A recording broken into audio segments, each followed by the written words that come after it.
Alrighty, yo, what is going on everybody? It's your boy Mr. DDG94 back with another reaction video. Today we're going to react to Death of Bad Boy Records with Music Vibe. Shout out to Music Vibe, by the way. They show love on the channel. We're going to show that love back. Make sure y'all go subscribe to their channel. Make sure you leave a like and all that. And without further ado, let's get right into it. At one point, Bad Boy Records was one of the main music labels in all of hip-hop. However, Biggie's death and the constant conflicts with their artists led to there being only a handful of artists left at the label. Many of the artists left the label in the early 2000s. For example, Shyne was in prison for the incident with Puff Daddy at the club, and he said that he doesn't want to know anything about Puffy. Doesn't exist to me, and G-Dap, who could have made it big, eventually became a drug addict and even admitted to killing someone in the 90s and went to jail for it. And the likes of Mase, Young Jock, and MGK complained that Diddy wasn't paying them. In an interview in 2012, MGK admitted that the most expensive items he bought were a magnet and a laptop. Everybody who was on the label wanted to be off the label. And as Gene Deal, Puffy's former bodyguard, says, even Biggie wanted to leave Bad Boy Records, especially since another label offered him $62 million. E-Big was like, yo, Gene, I like you, I would take you with me, bruh, but you love that nigga too much. However, as we recalled earlier, Biggie was killed, which took place on the 9th of March, 1997. And Puffy, still to this day, feels responsible for the death of his friend, as he supposedly should have been in London and not in LA. I let him talk me into, not going to London and staying in LA. And that's something that really bothered me. Ironically, Tupac's death destroyed the Death Row Records empire, while Bad Boy Records became even more popular after Biggie's death. A week after Biggie's death, his post-mortem album, Life After Death, was released, along with a tribute called I'll Be Missing You. It was dedicated to the great rapper.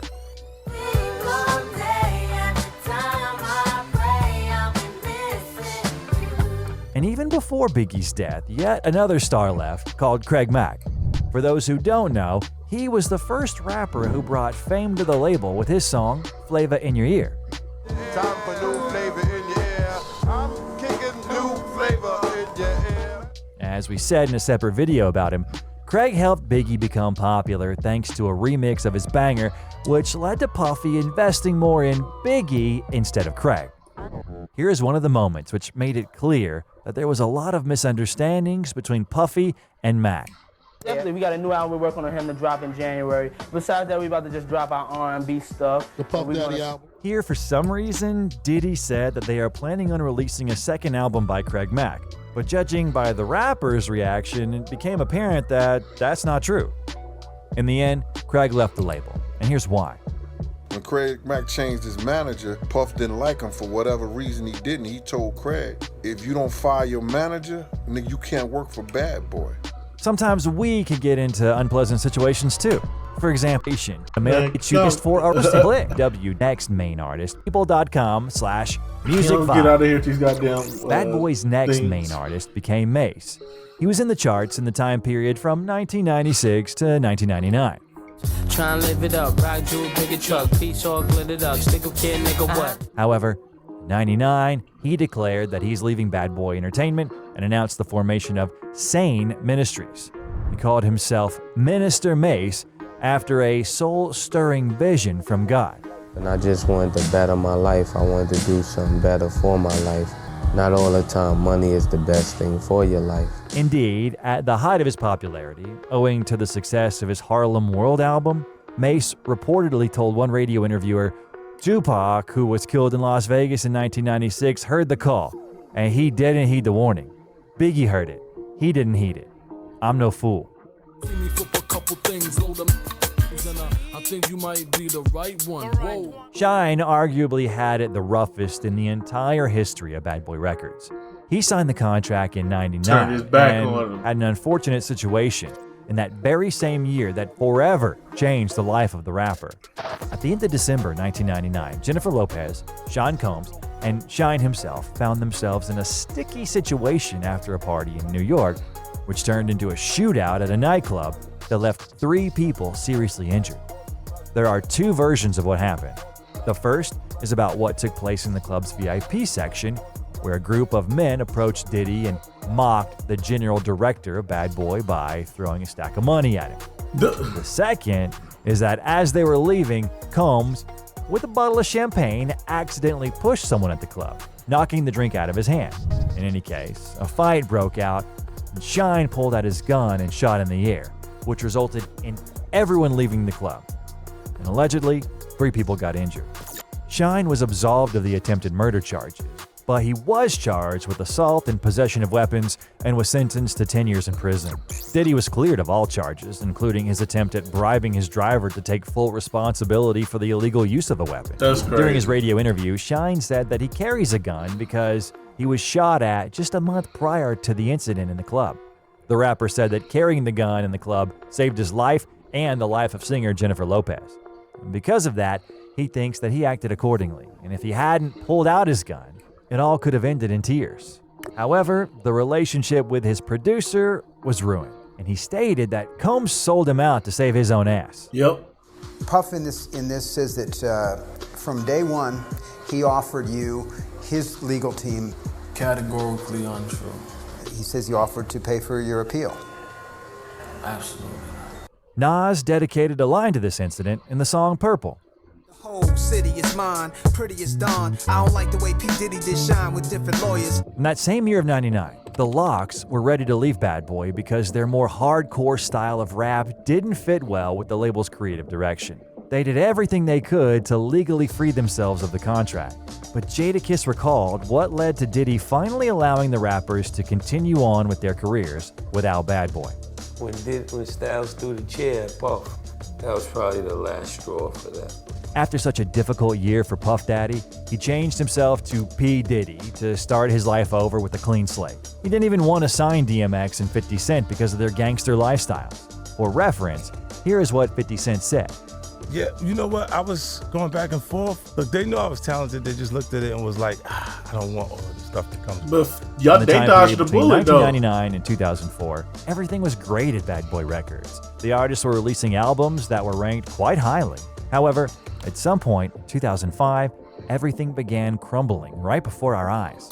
It's worth noting that even before 2005, Faith Evans and the group Total also left. That all happened without any noticeable incidents though, so we'll skip over to G-Dep, who couldn't handle the popularity and began abusing drugs. Between 2003 and 2007, he was arrested 17 times, mostly for drug possession. And then he fully confessed of a murder that he had committed in 1993.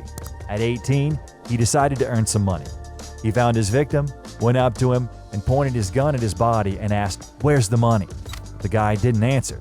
So he asked another time and again got no response. In the end, G-Dep fired 3 times. After that, his life changed, and the rapper's mom said that he became totally quiet and so on. In 2010, he went to the police and confessed to what he had done because his conscience troubled him. When Diddy found out about all that, he called G-Dep's wife and showed her support.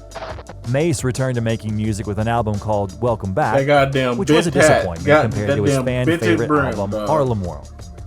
I make my money, man, without the coca. Living la vida Without the loca. Then he returned once again in 2009, and he wanted to break the contract with Puffy, and even crashed an interview of his boss once, where he asked him to free him from the contract. Yeah. Let me give you my card. After Puff signing, it's official. Your boy is Freedom Bird. Surprise, motherfucker.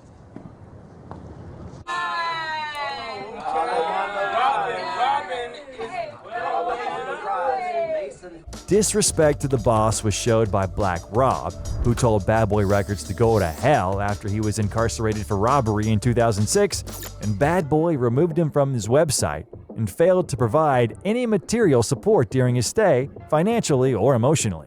And in an interview, he said that they left him for dead. This nigga went seeing this nigga Wayne in jail, and you ain't come see BR? Like all the years we spent together, that nigga was never my man. Ever. And there's one more rapper from Bad Boy Records who served time in prison, and that's Loon. Loon was a member of Mace's group Harlem World, and their flows were often compared. Loon left Bad Boy a year after he signed with the label because of Diddy's blurred lines of being the label's CEO and an artist. I was happy for all the success, said Loon in a 2004 interview with MTV News, but I was at a crossroads as an artist. I wanted to put forth the same effort for myself that I was putting forth for Bad Boy. In the end, he founded his own label called Boss Up Entertainment. 2008. After a trip to Abu Dhabi, Loon converted to Islam, and despite his attempts to change his life, Loon ended up in prison. Some argue that he was innocent. On the 22nd of November 2011, Loon was arrested while on a trip in Brussels. In May of 2012, he was extradited to the US. And in July of 2013, he was sentenced to 14 years in prison for conspiring to sell 1 or more kilograms of heroin. In turn, Diddy had legal proceedings with the former president of the label, Kirk Burroughs, who claimed that Diddy threatened him and milked him out of millions. Burroughs claimed Combs attacked him in an attempt to get him to give up his stake in Bad Boy Entertainment. The appeals court judges found that the allegations, dating back to 1996, are too old for the case to go forward. Generally speaking, things didn't work out for Kirk. Bad Boy was also sued by Young Jock. I think you remember him from the song It's Going Down.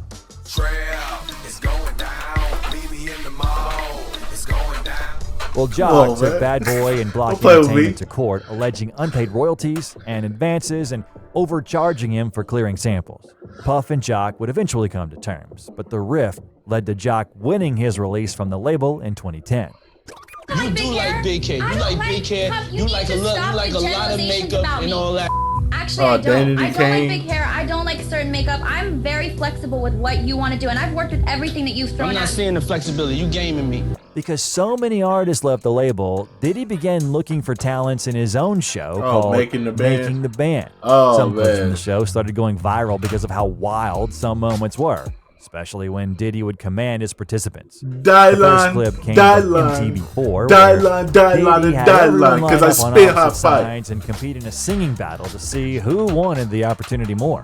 Sing to him. Don't sing the song to him. Let him hear you. Said to me, let him know you coming to get his bed, man. You acting so strange, yeah. Maybe.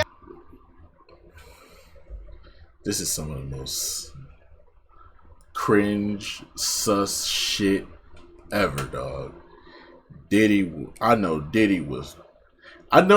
camera, I could tell that they was cutting away. I know Diddy was having that moment, Hey, yo! You can tell. You can tell, Diddy a fun boy, so. Hey, yo, what the fuck? So he was having a fun time with this. You's a freaky ass nigga, freaky frog. You a freaky frog. Fucking freaky frog. You a freaky frog. Had these niggas singing in tank tops and shit. Had them singing their hearts out. Had to wear tank tops and shit. Diddy was going crazy. Diddy was going crazy for that shit.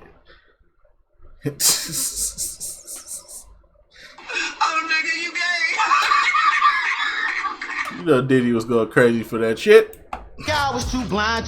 What made the clip so memorable was the fact that all the men were dressed in leisure wear and singing to each other with conviction, while Diddy's cold gaze looked upon them.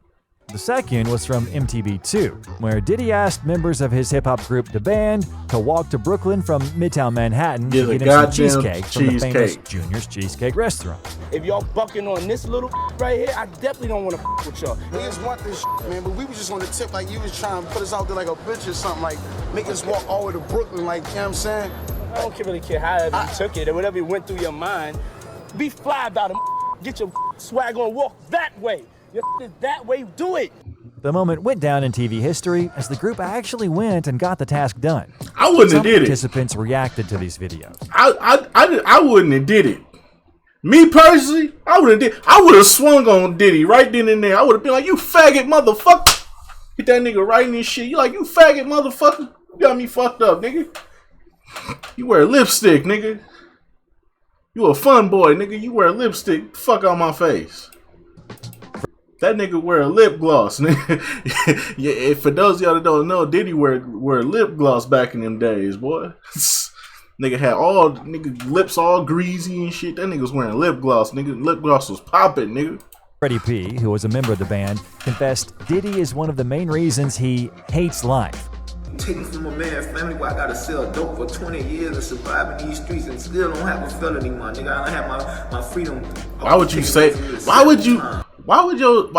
that out loud though? Why would you say that out loud on it? See, y'all niggas be setting yourselves up for failure. Dog, trying to survive, my nigga. Can't go get no job. You just want to be regular sometimes. You can't even go get a job. You walk in the job. Hey, it's Freddie P. What's up, boy? While Willie Taylor said that making the band was set up for artists to fail. On the bright side, Bad Boy released a few more hits. For example, in 2006, they signed Cassie, the performer who became popular thanks to the Me and You track. The song hit first place in the Billboard charts for a few weeks. I've been waiting, think I'm gonna make that move. Tormented Cassie's that girl. career didn't work out as planned. Tormented that poor Sure, she had girl. a few successful songs, but she was quickly forgotten about. Oh, and it's also worth not forgetting about the song Coming Home, together with Dirty Money. What happened to them? Eventually, the Dirty Money group didn't last long, and in 2012, the project was shut down. And after 2012, the label existed on thin ice with a few artists. And in 2016, Diddy organized a Bad Boy reunion tour where hip-hop fans could say they got a glimpse of the past. And Diddy earned nearly $17.5 million on that tour.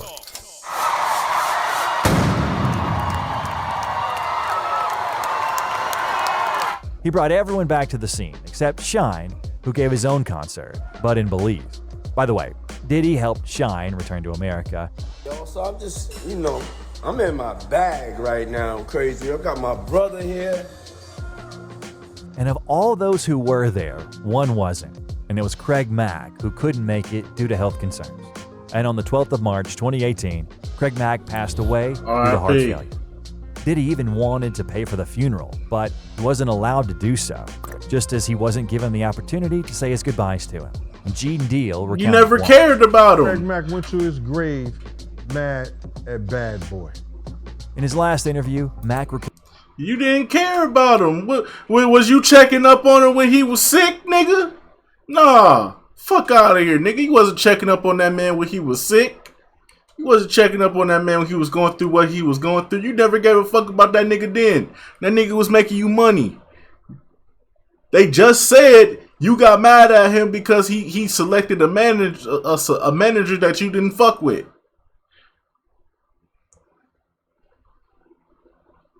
And you treated him like dog shit for Biggie.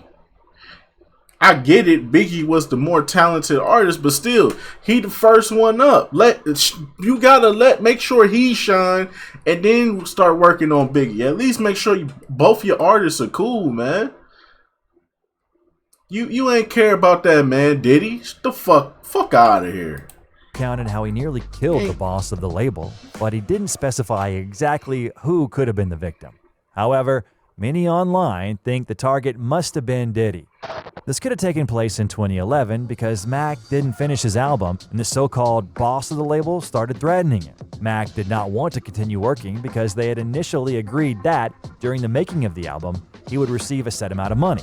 But he never saw that money, which led to them fighting and the work being halted. When they arranged a meeting in one of the studios in New York, Mack took a gun with him, but he understood that he didn't want to go through with that. Sitting there and talking to God, I'm like, Lord, I don't want to do this. In the end, he heard gospel music. Just like that, he became a believer after that. In the name of Jesus, thank you, Lord. Thank you. Another interesting thing to happen with the label is when Mace began dissing his former boss. Niggas love to starve the artists, but they love to pay the fringe. They want to kill the short first, cause I come for the tall. And when your main artist die, who the hell do you call? I never got paid what I was worth, and I never got the respect I was worth. So the disdain that I got for Puff is more like, you trying to keep me here, nigga? Many of Bad Boy Records' former artists complain that they do not have rights to their own music. Bring your receipts, but I'm not playing. The reason I Mace say that owes me $3 million. That's facts. I got the receipt. And so, in 2023, Diddy has finally agreed to give the label's publishing rights back to all artists and writers who worked with the company. Yeah, he gave it up to him because he knew because a couple of weeks later, Cassie came for that ass. That's what happened. Cassie came for that ass. That's why he had to make sure everybody got their money. He was like, "Oh man, this Cassie situation about to come full storm, my boy. How you want to handle that?" It's like, "Yeah, bro, it's a storm brewing. Yeah, Cassie coming for you." It's like, shit. And if she coming for you, oh, trust and believe, all the artists that you didn't pay, oh, they was gonna get their money. They was gonna kick you while you was down. So he did the best thing. He did the best option. He took the best option available. Give everybody their money. Give everybody their publishing and their rights and their masters back. Disband Bad Boys completely. And disappear into the sunset. Because Cassie was coming for that ass. And after Cassie came for him, other people started coming for him. Now, you got 50 on your ass. You got people taking you to court for fucked up shit you did in the past. Now everybody looking at you different. You did it to yourself. You did it to yourself, brother. However, someone was not pleased by that. Like former Bad Boy artist Mark Curry, for example. I don't want the publishing. I want the money. Come on, y'all think he doing a good thing because he give back some publishing? Come on, man. Many Bad Boy record artists still give interviews where they talk about Diddy in a negative way. Take Cassie, for example. The ex-girlfriend accused him of many crimes. Tormented that woman. Resolved the conflict. However, Diddy received a few more lawsuits, and in particular again from Kirk Burroughs, who claims that Combs physically assaulted a woman in 1994 at Bad Boy offices. Generally speaking, Bad Boy Records will always be a legendary label with dark stories, yes, which partly contribute to making it so legendary. The next video that I recommend you take a look at is about Cassie. Bye, everyone. Alrighty. Yeah, man, that's just gonna about do it for this one, man. Hey, Diddy, man, you did it to yourself, brother. I never liked you anyway. I never liked Bad Boy as a staff record label or as a crew, nigga. If you down with Bad Boy, fuck you too. My folk make sure all y'all kids don't grow, nigga. R.I.P. to Pac, nigga. I'm forever a Pac fan, nigga. We don't ride with no motherfucking East Coast, nigga. This is how we do it on our side, nigga, because it's the West Side, nigga. You already know the West Side, nigga, because you and I know it's the best side, nigga. R.I.P. to Pac, nigga. But anyways, though, let's just go about doing it for this one. I'm going to see y'all in the next video. Till then, peace out. Fuck Diddy.